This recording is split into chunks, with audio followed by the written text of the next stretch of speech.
وہ تابش کے سامنے بیٹھی اپنا مدعا بیان کر کے اب بے چینی سے انگلیاں چٹکا رہی تھی۔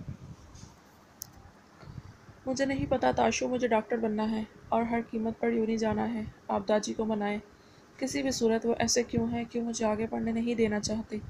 ہم اپنی مرضی، اپنی آزادی سے کوئی کام کیوں نہیں کر سکتی؟ داجی کیوں ہیں اتنے بیکورڈ؟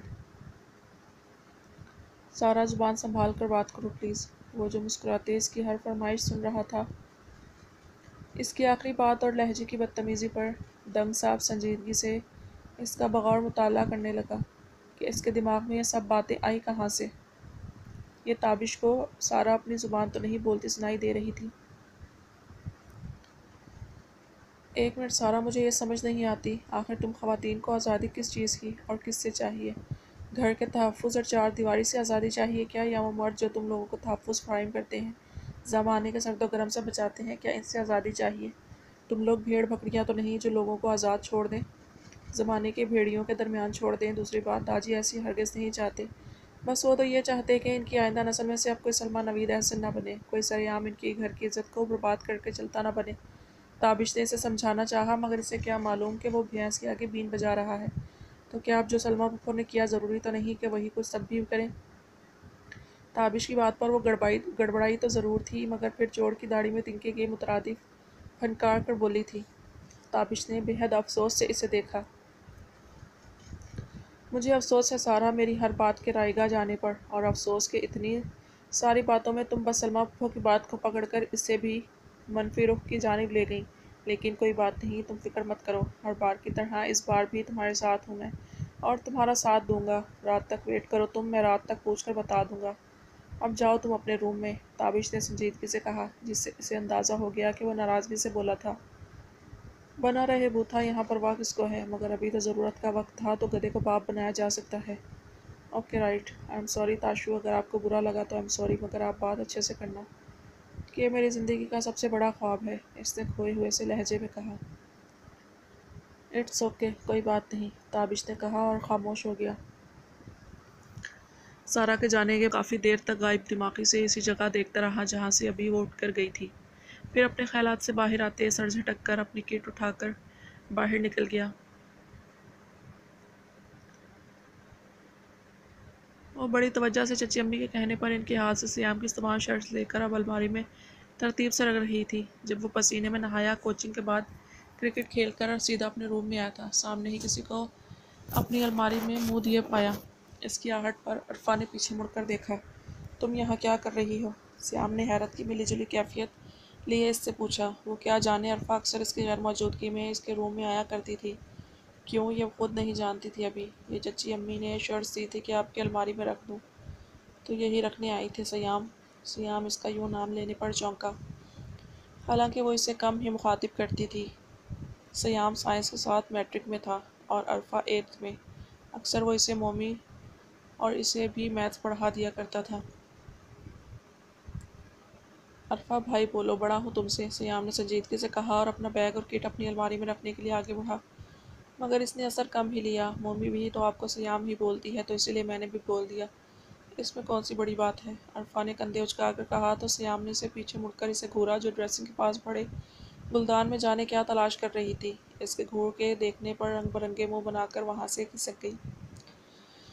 شام کا وقت تھا، موسم کافی خوشگوار تھا، سب نے لان میں بیٹھ کر شام کی چائے پی تھی۔ چائے بننے سے پہلے تابش داجی کے روم میں تھا۔ جب چائے پی گئی تو وہ دونوں بھی باہر آ گئے۔ تابش نے باہر آ کر سب کو ایک خاص بات بتائی جو سارا سے چھپائی جانی تھی۔ سب کے چہرے خوشی سے کھل گئے تھے۔ سارا کو اس کی ہفتے بعد آنے والی برتھ ڈے پر ایک بہت بڑا سرپرائز ملنے والا تھا۔ سب سے زیادہ ہلکا پیٹ تو مومی کا ہی تھا، اس لیے تابش نے اسے خاص الخاص گھڑکا تھا کہ اگر اس نے سارا کو کچھ بتایا تو اس کی خیر نہیں۔ مومی سارا کو چائے کے لیے بلانے آئی تھی۔ سارا کے روم کا ڈور آدھا کھلا ہوا تھا، اس کا چھوٹا سا ذہن سارا کی باتوں کو گہرائی سے نہیں سمجھ پا رہا تھا۔ وہ آگے بڑھی، سامنے بھی وہ بڑی کانفیڈنس سے باتوں میں لگی تھی، جیسے پکا یقین ہو کہ اس وقت سب لان میں چائے کے لیے ہوتے ہیں، اس کے پاس کوئی بھی نہیں آئے گا۔ فرحاد پلیز سمجھنے کی کوشش کرو، میں نے بات کی ہے نا تابش سے، اور مجھے پورا یقین ہے کہ پازیٹیو رسپانس ہی ملے گا۔ میں بہت زیادہ خوش ہوں کہ مانچسٹر یونیورسٹی سے پازیٹیو رسپانس ملا ہے۔ مگر اس سے پہلے ادھر ٹرائی کرنے میں کیا حرج ہے، میں رات تک تمہیں بتا دوں گی۔ سارا بات کرتے کرتے پیچھے مڑی تھی جب مومی کو خود کو حیرت سے تکتے پایا۔ وہ بری طرح بوکھلاہٹ کا شکار ہوئی تھی، تبھی موبائل ہاتھ سے چھوٹ کر کارپٹ پر گرا تھا۔ یہ موبائل بھی تو تابش کی ہی مہربانی تھی، نہیں تو انہیں کہاں اجازت تھی یہ چونچلے پالنے کی۔ مومی واٹ دی ہیل، ایٹیکیٹس اور مینرز نام کی کوئی چیز ہے بھی کہ نہیں تم میں؟ ڈور ناک نہیں کرنا تھا کیا؟ سارا نے اپنی بوکھلاہٹ چھپانے کو اسے بری طرح جھٹکا۔ جو خونک سی بنی سارا آپی کا یہ جلالی اور عجیب سا روپ دیکھ رہی تھی۔ آئی ایم سوری سارا آپی، وہ ڈور کھلا تھا، میں اندر آ گئی۔ آپ کو چائے کے لیے بلانے آئی تھی، اس نے معصومیت سے کہا، مگر سامنے والی نے اس کے سوری کو بھی درخو اعتنا نہ جانا تھا۔ اوکے اوکے جاؤ تم، میں آتی ہوں ابھی، سارا نے رکھائی سے کہا۔ وہ منہ لٹکا کر واپس چلی گئی۔ سارا نے جلدی سے فون اٹھایا تو سامنے والا فون رکھ چکا تھا۔ وہ جی بھر کر بدمزہ ہوئی۔ اف، گھر والے کیا کم ہے جو باہر والوں نے بھی ناک میں دم کر رکھا ہے۔ وہ بڑبڑاتی دوسرے پوشن کے اعلان میں آئی تھی۔ سب خوش گپیوں میں مصروف تھے اور سب کے درمیان بیٹھی بری طرح انگلیاں چٹکا رہی تھی۔ بار بار تابش کی جانب دیکھتی، ایک ہلکا سا اشارہ ہی کر کے بتا دے کیا بنا، مگر وہ تو جیسے جان بوجھ کر اسے اگنور کیا جا رہا تھا۔ تبھی مومی آ کر آہستگی سے اپنے ہونٹوں کو ہاتھ سے چھپا کر اس کے کان میں گھسی تھی۔ تاشو، یو نو واٹ، سارا آپی کا موڈ بری طرح آف ہے۔ آپ سارا آپی کو وہ بات بتا دو جلدی سے، ابھی مجھے بھی اتنا سارا والا ڈانٹا ہے انہوں نے، مومی نے اس کے کان میں کہا تو تابش نے غصے سے اسے گھورا۔ منا، مجھ سے ڈانٹ نہ کھا لینا، جاؤ اندر جا کر ہوم ورک کمپلیٹ کرو، میں ابھی چیک کرنے آتا ہوں، تابش نے اس کی پونی کھینچ کر غصے سے کہا تو وہ غصے سے واک آؤٹ ہی کر گئی۔ تمام خواتین کچن میں ڈنر کی تیاری کے لیے چلی گئیں۔ داجی، عمران اور فضان بھی داجی کے کمرے میں گئے تو سارا بے چین سی تابش کے پاس آئی، جو کھسکنے کا ارادہ رکھتا تھا، مگر اس سے پہلے ہی سارا اس کے سر پر سوار تھی۔ تابش، میں کب سے دیکھ رہی ہوں آپ مجھے اگنور کر رہے ہیں، آخر بتا کیوں نہیں دیتے، کیا کہا داجی نے؟ سارا نے جھنجھلا کر کہا۔ وہ پکا سا منہ بنا کر سارا کی جانب پلٹا۔ آئی ایم سوری سارا، داجی نے صاف انکار کر دیا ہے، وہ بالکل نہیں مان رہے، اور اس بار تو وہ میری بھی سننے کو تیار نہیں، اور سوری ٹو سے میں خود اس حق میں نہیں تو تمہیں کمپرومائز کرنا پڑے گا اب کی بار۔ اس کے ایک ایک لفظ پر سارا کا منہ دھواں دھواں ہوا تھا۔ تابش نے بامشکل ہنسی کنٹرول کر کے اس کا سفید پڑتا چہرہ دلچسپی سے دیکھا۔ کمپرومائز مائی فٹ، وہ تو میں کسی صورت نہیں کروں گی تابش، وہ دانت پیس کر بولی۔ اور کیا کرو گی تم سارا؟ تابش نے خود پر سنجیدگی طاری کرتے اسے غور سے دیکھا۔ میں یہاں سے بھاگ جاؤں گی، سراج مینشن سے، اس جیل سے، بلکہ جہنم سے۔ وہ غصے کی انتہا سے آگ بگولا ہوئی پھنکاری تو تابش قہقہہ لگا کر ہنس پڑا۔ بلیک ٹراؤزر اور بلیک ہی ٹی شرٹ میں وہ اونچا لمبا سروقت کے ساتھ سامنے کھڑا شاندار مردانہ وجاہت لیے وہ بندہ اسے اپنی بیمار ذہنیت کی بدولت اس وقت زہر لگ رہا تھا۔ تمہارا سینس آف ہیومر بہت اچھا ہے سارا، کافی اچھا جوک تھا، تابش نے اسے چھیڑا۔ سارا نے تابش کی نگاہوں میں دیکھنے سے گریز ہی کیا۔ وہ پیر پٹکتی وہاں سے اپنے روم میں چلی گئی تھی۔ تابش داجی کے پاس آیا تھا اور باقی سب بڑوں اور گھر والوں کو چٹخارے لے کر ہنسی سے لوٹ پوٹ ہو کر سارا کی کیفیت بتائی تھی۔ اس کی حالت سب نے انجوائے کی تھی۔ رات ڈنر پر سب کے ہنسی اور قہقہے گونج رہے تھے، سوائے سارا کے جو خود پر خطرناک حد تک سنجیدگی طاری کیے کھوئی کھوئی سی چاولوں سے ہاکی کھیلنے میں مصروف تھی۔ سارا بیٹا صحیح سے کھانا کھاؤ بھئی، سلمیٰ بیگم نے اسے محبت سے پچکارا۔ کتنا کہا تابش سے اسے بتا دے، مگر اس پر تو سرپرائز کا بھوت سوار ہے۔ سلمیٰ کو وہ سوگوار سی لگی، تبھی دل کو کھینچ پڑی۔ بڑی ہمدردی آ رہی ہے، سارا کی ادرا تو انہی کا ہے، نہ یہ وہ قدم اٹھاتی اور نہ ہماری زندگی عذاب ہوتی، اس پہ پھر دیدہ دلیری کے ساتھ واپس بھی آ گئی ہمارے سینوں پر مونگ دلنے کو، ادھر ہی کیوں نہ مر کھپ گئی۔ سارا اپنے دل ہی دل میں زہر اگلتی رہی، اور ابھی حسرت تو یہ تھی کہ کاش وہ زبان سے سب انہیں کہہ پاتی۔ وہ کھانا کھا کر بدتمیزی سے اٹھ کر کسی سے بات کیے بغیر اپنے روم میں چلی گئی۔ تابش، کتنی غلط بات ہے، دیکھو منہ ہی اتر گیا ہے بچی کا۔ سلمیٰ بیگم نے تابش کو ڈانٹا تو وہ ہنس پڑا۔ بھئی ابھی موڈ فریش ہو جائے گا پپو اس کا، کیوں بھئی بچہ پارٹی آئس کریم کھانی ہے؟ تابش نے شرارت سے کہتے عرفا اور مومی کی جانب دیکھا۔ مومی تو کھل ہی اٹھی تھی، بڑے سب مسکرا دیے، پھر پوری پلٹن نے سارا کے کمرے پر دھاوا بولا تھا اور اس کے نانا کرنے کے باوجود اسے زبردستی ساتھ لگا ہی لیا۔ گاڑی میں خاموشی تھی جسے مومی کی آواز نے ہی توڑا تھا۔ تاشو، میرا بھی ڈریم ہے کہ میں بھی ڈاکٹر بنوں گی بڑے ہو کر، جیسے سارا آپی بنیں گی۔ مومی کی زبان پھسلی، سب کا دل کیا ماتھا پیٹ لے۔ اس جہنم سے اجازت نامہ ملے گا تو بنو گی نا ڈاکٹر؟ سارا نے جلے دل کے پپولے پھوڑے. بٹ سارا اپی وہ تو. اس سے پہلے مومی میڈم اور گوہر افشانی کرتی ڈرائیونگ کرتے تابش نے دانت پیستے فرنٹ سیٹ پر بیٹھی مومنہ کے منہ میں چاکلیٹ ٹھونسی تھی. مونا یہ کھا اور خاموش رہو کیونکہ تم خاموش زیادہ کیوٹ اور اچھی لگتی ہو. تابش نے دانت پیس کر آنکھوں میں سے وارن کیا. اوپس سوری تاشو، اس نے آہستگی سے تابش کی جانب جھکتے کہا. آئس کریم پارلر میں بھی انہوں نے طوفانِ بدتمیزی بچایا تھا. تابش، عرفہ، سیام اور مومی ایک دوسرے سے چھین چھین کر آئس کریم کھا رہے تھے. مومی، عرفہ، سیام، یہ کیا بدتمیزی ہے؟ کیا کہیں گے لوگ یہ کتنے جاہل اور ill mannered ہیں اور بدتمیز لوگ منہ اٹھا کر یہاں چلے آئے ہیں. تمیز نہیں تم لوگوں کو؟ سارا پھٹ پڑی تھی. وہ جو اسے ہی چل کرنے کو ہلکی پھلکی شرارتیں کر رہے تھے.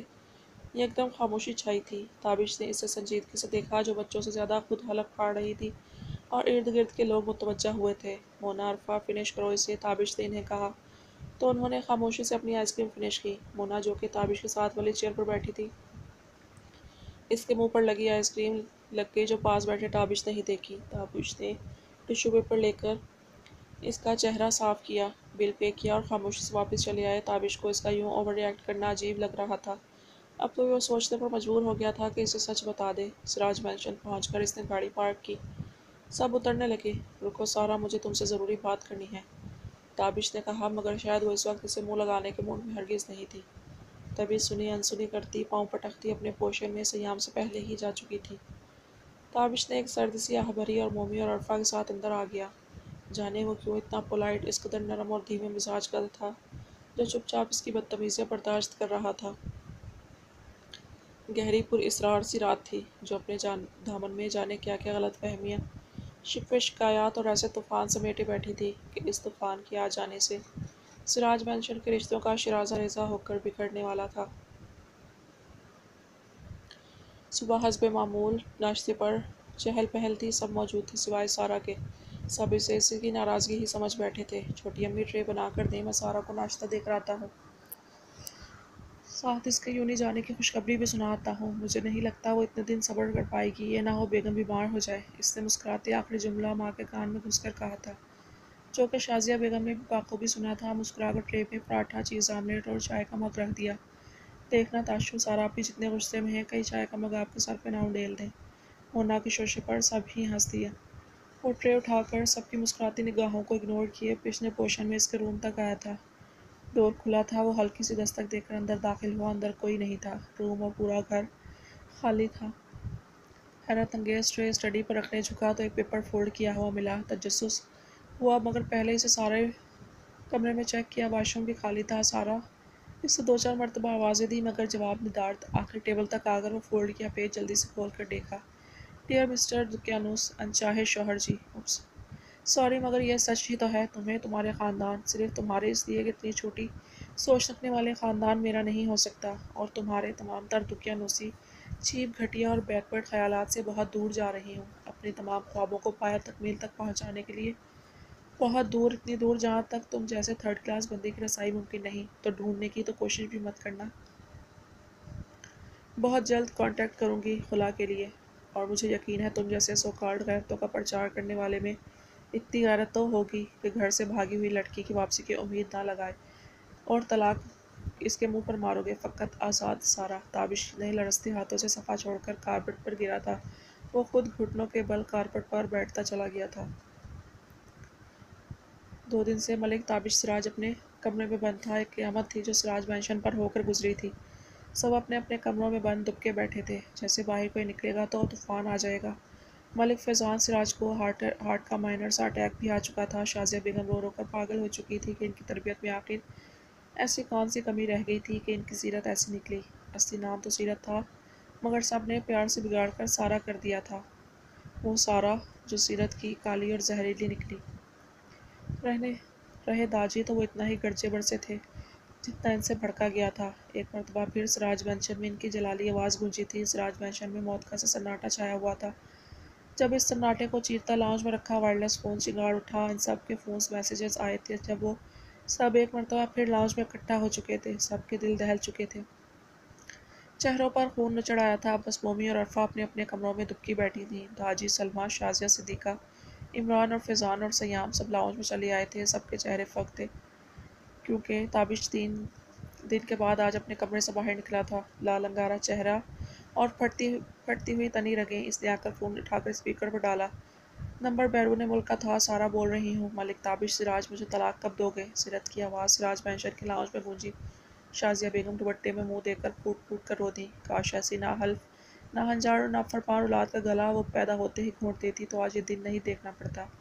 میں ملک تابش سراج بقائمی ہوش و حواس میں، ملک سیرت فیضان، تم جیسی ایک بنجارن بھیکارن کو بھیک سمجھ کر طلاق دیتا ہوں۔ تابش سراج کی آواز بھی بھاری گونجدار تھی۔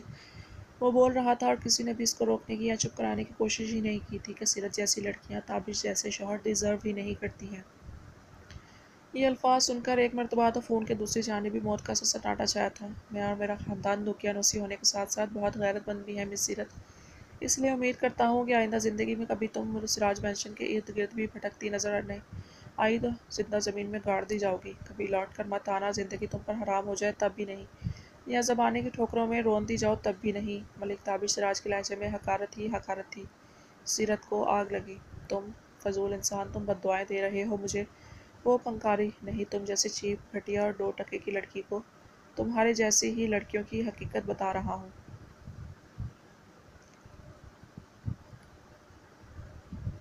تابش نے بول کر کھٹاک سے فون رکھا اور صوفے پر بیٹھتا چلا گیا۔ یہ ہے میرا نصیب۔ داجی پھر دھاڑے تھے، پہلے بیٹی نے رسوا کیا، زمانے کو منہ دکھانے کے لائق نہ چھوڑا، آخر اسی کے نقشے قدم پر چلتی ہوئی اب رہی سہی کسر پوتی پوری کر رہی ہے۔ ارے میں نے تو کسی کا کبھی دل بھی نہیں دکھایا، کبھی کسی کا برا نہیں کیا، تو ہر بار میرے ساتھ ہی ایسا کیوں ہوتا ہے؟ کیوں میرا سر جھکا دیا جاتا ہے؟ کیوں میری ہی اولادوں نے میری زندگی حرام کر رکھی ہے؟ آخر قصور کیا ہے میرا؟ داجی برداشت نہیں کر پائے تھے، تبھی بچوں کی طرح پھوٹ پھوٹ کر رو پڑے تھے۔ سلمیٰ بے تحاشا روتی ان کے قریب آئی تھیں، ان کے آگے اپنے دونوں ہاتھ جوڑے تھے۔ مجھے معاف کر دیں داجی، خدا کے لیے مجھے معاف کر دیں، میں اپنے کیے ہر عمل پر پچھتائی ہوں، آپ کا دل دکھا کر روئی ہوں، مجھے معاف کر دیں۔ وہ بھی رو پڑی تھی۔